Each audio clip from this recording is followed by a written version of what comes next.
Taiwan bertambah 132 kasus lokal dan 3 kasus impor pada 15 Juni. Penambahan terbanyak di New Taipei 65 kasus, Taipei 26 kasus, Miaoli 18 kasus, dan Taoyuan 12 kasus. Di samping itu juga terdapat 8 orang meninggal. Setelah vaksin AZ sumbangan Jepang didistribusikan oleh pemerintah pusat, para lansia di atas 85 tahun mulai divaksinasi pada tanggal 15. Antrean mulai muncul di pos vaksinasi Taman Budaya Songshan, Kota Taipei sejak pagi. Lansia disabilitas menerima suntikan vaksin di atas kursi roda. Setelah vaksinasi, penerima beristirahat untuk pemantauan selama 15 menit sebelum pulang.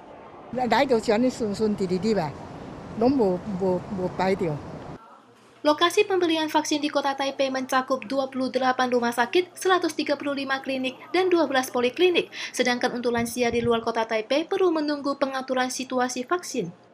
Pada tanggal 15, Kaohsiung juga menyuntikkan vaksin AZ kepada lebih 31.000 lansia di atas 87 tahun. Otoritas setempat menerapkan metode vaksinasi Umicho dengan membariskan lansia duduk berderet dan dokter duduk di kursi roda untuk memberikan vaksin. Metode ini tidak hanya menjaga jarak sosial, tetapi juga bisa memberikan vaksin kepada 120 orang dalam 1 jam. Vaksinasi dijadwalkan dapat selesai dalam 3 hari.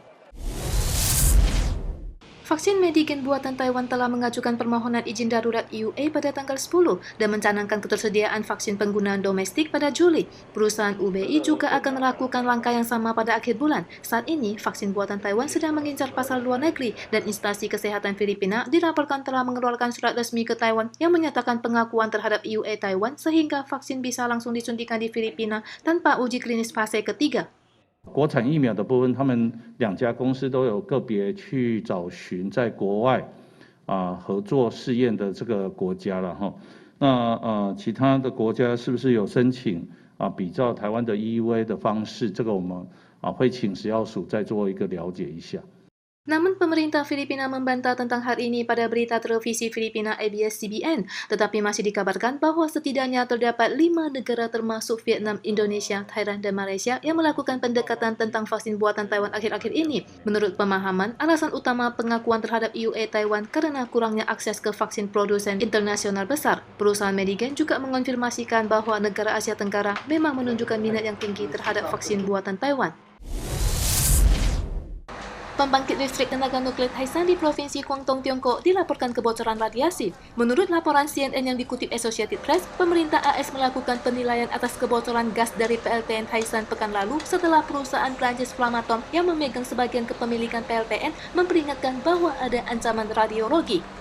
Narasumber CNN melaporkan Flamatom pertama kali menghubungi Departemen Energi AS pada akhir Mei untuk memberitahu adanya potensi masalah pada PLTN Taisan. Kemudian pada 3 Juni secara resmi meminta izin kepada AS untuk berbagi bantuan teknis guna mengatasi situasi darurat. Pada saat yang sama juga menginformasikan pejabat AS tentang kebocoran reaksi gas fisik.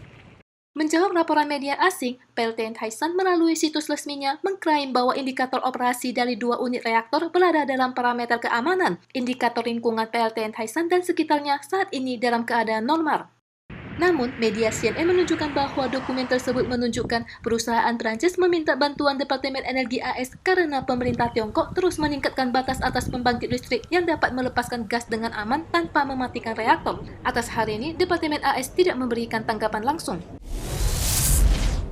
Inggris berencana mengakhiri lockdown pada 21 Juni, tetapi virus varian India kembali menambah jumlah kasus terdiagnosis sehingga pada tanggal 14, Perdana Menteri Boris Johnson mengumumkan pelonggaran lockdown diundur hingga 19 Juli.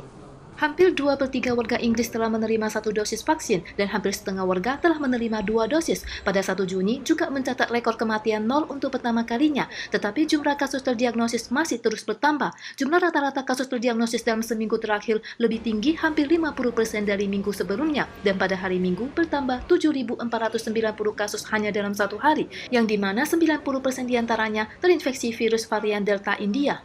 Statistik terbaru dari Departemen Kesehatan Masyarakat Inggris menunjukkan 29% dari 42 kematian yang disebabkan varian Delta telah menerima 2 dosis vaksin. Laporan ini membuat beberapa ilmuwan khawatir efektivitas vaksin dalam mencegah varian Delta yang mungkin akan menyebabkan pecahnya wabah gelombang ketiga di Inggris.